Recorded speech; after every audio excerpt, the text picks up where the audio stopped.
ओम गणेश हरिओम नमो नारायण। नमस्कार प्रिय दर्शकों, मैं एस्ट्रो सूरज भृगुवंशी। स्वागत है आप सभी का एस्ट्रो सूरज भृगुवंशी ऑफिशियल पर। प्रिय दर्शकों, आज की वीडियो में हम बात करेंगे मिथुन लग्न की कुंडली के बारे में। मिथुन लग्न में चंद्रमा का 12 भाव में फल। प्रिय दर्शकों, मिथुन लग्न की कुंडली में चंद्रमा 12 भाव में अलग अलग तरीके से फल देते हैं। चंद्रमा कहाँ पर शुभ हैं, कहाँ अशुभ हैं, कहाँ उच्च के हैं, कहाँ नीच के हैं, इन्हीं सब चीज़ों के बारे में आज हम चर्चा करेंगे। तो वीडियो के साथ लगातार बने रहें। साथ ही यदि नए दर्शक हैं तो चैनल को सब्सक्राइब ज़रूर कीजिए। और हाँ, यदि आप अपनी या अपने बच्चों की हस्तलिखित जन्म पत्रिका बनवाना चाहते हैं या उनकी जन्म पत्रिका का विश्लेषण मुझसे करवाना चाहते हैं तो आप नीचे स्क्रीन पर दिए हुए नंबर पर व्हाट्सएप मैसेज करके अपना अपॉइंटमेंट बुक करा सकते हैं। तो वीडियो की शुरुआत करते हैं। ध्यान दीजिए बोर्ड की तरफ। मिथुन लग्न में चंद्रमा का 12 भाव में फल। प्रिय दर्शकों, मिथुन लग्न में चंद्रमा का फल देखने से पहले हमें कुछ बातों का ध्यान रखना है। मिथुन लग्न में चंद्रमा धन स्थान या वाणी स्थान का मालिक, धन स्थान 2 नंबर दूसरे स्थान का मालिक होकर कुंडली का प्रबल मारक ग्रह बनता है। ज़्यादातर नकारात्मक फल देगा। दूसरी बात, चंद्र की केवल एक दृष्टि होती है, 7वीं दृष्टि। तीसरी बात, चंद्र का फल चंद्र की दशा, अंतर्दशा, प्रत्यंतर दशा और सूक्ष्म दशा में देखने को मिलेगा। अब आते हैं कुंडली के पटल पर, समझते हैं चंद्रमा का 12 भाव में फल। धनेश चंद्रमा, धनाधिपति चंद्रमा यदि लग्न स्थान में बैठ जाए तो शुभ फल करता है।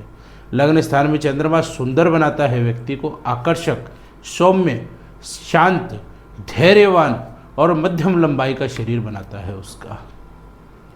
चंद्रमा की 7वीं दृष्टि होती है 7वें भाव पर, जिसके कारण सुंदर पत्नी प्राप्त होती है, अच्छा भाग्य साथ देता है, भाग्यवान पत्नी उसको प्राप्त होती है, लाजवंती पत्नी प्राप्त होती है और ऐसे व्यक्ति को पार्टनरशिप के व्यापार से भी अच्छा लाभ होता है।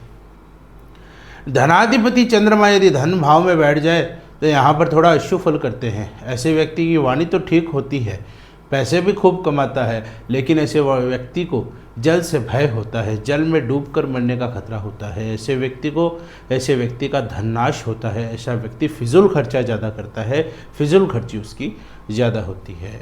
7वीं दृष्टि होती है 8वें भाव पर, जिसके कारण व्यक्ति को चोट चपेट का खतरा रहता है। जल भय बार बार इसको परेशान करता है। धनाधिपति चंद्रमा यदि 3य भाव में बैठ जाए तो यहाँ पर शुभ फल करता है। 3य भाव का चंद्रमा व्यक्ति को पुरुषार्थी बनाता है, मेहनत करने वाला बनाता है, कर्म करने वाला बनाता है, व्यक्ति को पराक्रमी बनाता है। ऐसा व्यक्ति साहसी और हिम्मत वाला होता है। ऐसा व्यक्ति कलाकार बन सकता है, कला के क्षेत्र में आगे जाता है। ऐसे व्यक्ति को छोटी बहन का योग बनता है, उसकी छोटी बहन होती है। 7वीं दृष्टि पड़ती है भाग्य भाव पर, जिसके कारण भाग्य का समय समय पर साथ मिलता है। भगवान में, देव गुरुजनों में उसकी रुचि बढ़ती है, उनकी भक्ति करता है। ऐसा व्यक्ति विदेशवासी भी होता है। धनाधिपति चंद्रमा यदि 4th भाव में बैठ जाए तो यहाँ पर भी शुभ फल करता है। ऐसे व्यक्ति को पैतृक व्यापार मिलता है, पुराना व्यापार, अपने बाप दादाओं का व्यापार मिलता है और उस व्यापार को यह व्यक्ति और ऊंचाइयों पर ले जाता है, 4 चांद लगा देता है। भूमि, भवन, वाहन, जमीन, जायदाद, मात्र सुख, ये सारी चीज़ें इसको प्राप्त होती है। 4th भाव में यदि चंद्रमा हो तो व्यक्ति जितना ज़्यादा खर्चा करेगा उतना ही डबल उसको प्राप्त होगा। जितना ज़्यादा खर्चा करेगा उतना ही इसका धन बढ़ेगा। 7वीं दृष्टि होती है 10वें भाव पर, जिसके कारण सफल व्यापारी बनता है। ऐसा व्यक्ति तरल पदार्थ का व्यापार करे तो ज़्यादा फायदे में रहता है। धनाधिपति चंद्रमा यदि 5वें भाव में बैठ जाए तो यहाँ पर भी शुभ फल करते हैं। ऐसे व्यक्ति को प्रथम पुत्री होती है, लेकिन जब पुत्री होती है तो ऐसी पुत्री होती है जो उसका भाग्योदय कर दे, उसका जीवन बदल दे, उसका जीवन परिवर्तित कर दे। उसके लिए बहुत लकी होती है और इसका भाग्योदय पुत्री होने के बाद ही होता है। ऐसे व्यक्ति साफ दिल और नरम स्वभाव के होते हैं। 5वें भाव में यदि चंद्रमा हो तो व्यक्ति शेयर, सट्टा, जुगाड़ इन सब में पैसा लगाए तो वह लाभ प्राप्त करता है। 7वीं दृष्टि लाभ भाव पर है, जिसके कारण बड़े भाई का सहयोग मिलता है, मित्रों का साथ मिलता है, मित्रों का सुख मिलता है।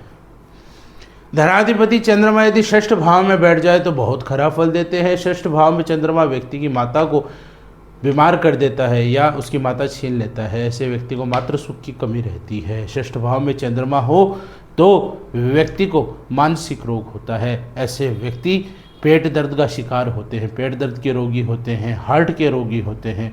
ऐसे व्यक्तियों को शत्रुओं का डर हर वक्त लगा रहता है। शत्रु भय इनको जीने नहीं देता। सप्तम दृष्टि के फलस्वरूप ऐसे व्यक्ति विदेश जाकर नौकरी करते हैं, लेकिन वहाँ पर भी इनको पूरी सफलता नहीं मिलती है।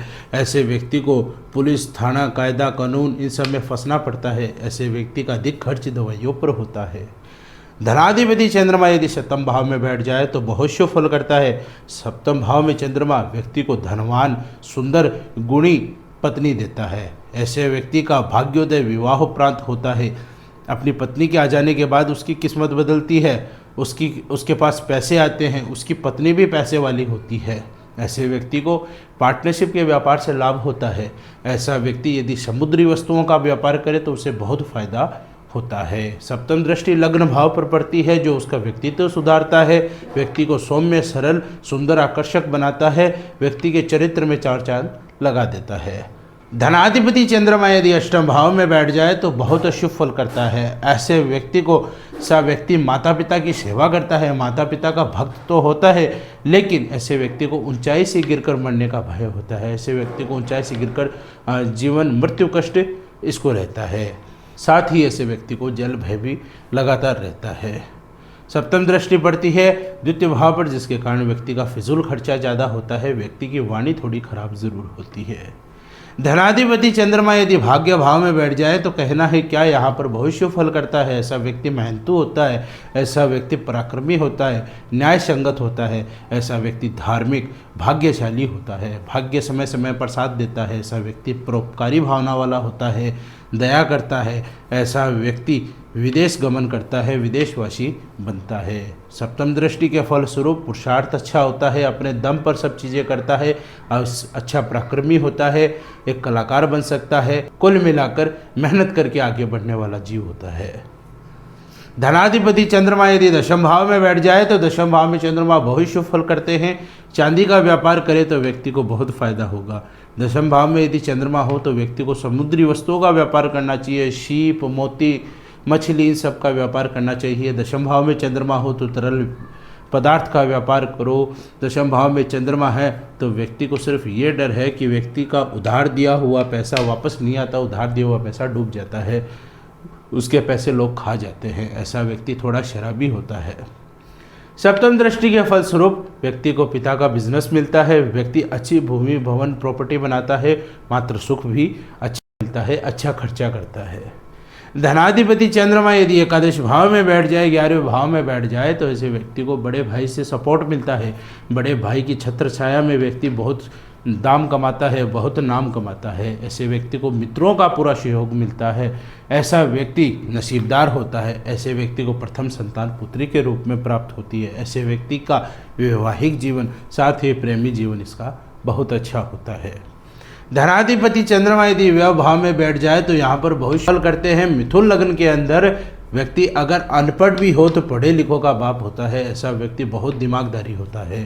व्यय भाव का चंद्रमा व्यक्ति को समस्याओं में भी हंसने वाला बनाता है। कितनी भी विकट परिस्थिति आ जाए, कितनी भी खराब सिचुएशन आ जाए, व्यक्ति हमेशा मुस्कुराता रहता है। ऐसा व्यक्ति कोई भी सिचुएशन को डील कर लेता है, बड़ी बड़ी मुश्किलों से भी बाहर निकल जाता है। ऐसा व्यक्ति शत्रुओं पर हावी होता है, शत्रुओं पर विजय प्राप्त करता है। व्यय भाव में चंद्रमा हो तो व्यक्ति दयालु, परोपकारी स्वभाव का होता है। ऐसा व्यक्ति विदेश से लाभ कमाता है। ऐसा व्यक्ति सप्तम दृष्टि के फलस्वरूप शत्रुओं का मर्दन करता है, बीमारियों से दूर रहता है और ऐसे व्यक्ति को कर्जदार नहीं बनना पड़ता। जिंदगी भर यही लोगों को देता है, लोगों से लेता नहीं है। तो ये है मिथुन लग्न में चंद्रमा का 12 भाव में फल। मैं आशा करता हूँ कि आपको यह वीडियो पसंद आया हो, अच्छा लगा हो। आपको कैसा लगा लाइक व कमेंट करके आप ज़रूर बताएंगे। साथ ही यदि नए दर्शक हैं तो चैनल को सब्सक्राइब ज़रूर कीजिए। और हाँ, यदि आप अपनी या अपने बच्चों की हस्तलिखित जन्म पत्रिका बनवाना चाहते हैं या उनकी जन्म पत्रिका का विश्लेषण मुझसे करवाना चाहते हैं तो आप नीचे स्क्रीन पर दिए हुए नंबर पर व्हाट्सएप मैसेज करके अपना अपॉइंटमेंट बुक करवा सकते हैं। इसी के साथ अपनी वाणी को विराम देता हूँ। मैं एस्ट्रो सूरज रघुवंशी। धन्यवाद। जय भैरव।